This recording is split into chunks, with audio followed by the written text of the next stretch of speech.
ભાવનગર જિલ્લાના સિહોરમાં જીઆઈડીસી પાસે એક રિક્ષા પલટી મારી ગઈ હતી, જેથી રિક્ષામાં સવાર લોકોને નાની મોટી ઈજાઓ થતાં હોસ્પિટલ ખાતે ખસેડવામાં આવ્યા હતા। ભાવનગર જિલ્લાના સિહોરના જીઆઈડીસી પાસે રિક્ષા પલટી મારી ગઈ હતી, જેમાં બાળકો સહિત 6 થી 7 લોકોને ઈજાઓ પહોંચી હતી। નાના બાળકો વધુ પ્રમાણમાં હોવાનું સામે આવ્યું છે।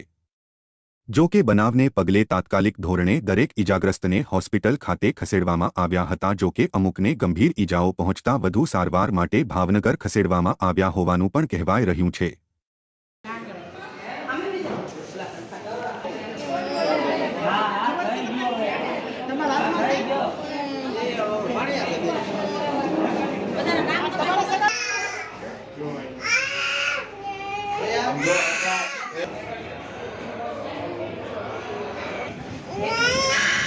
बेटा काय नहीं दिखा काय नहीं बेटा काय नहीं दिखा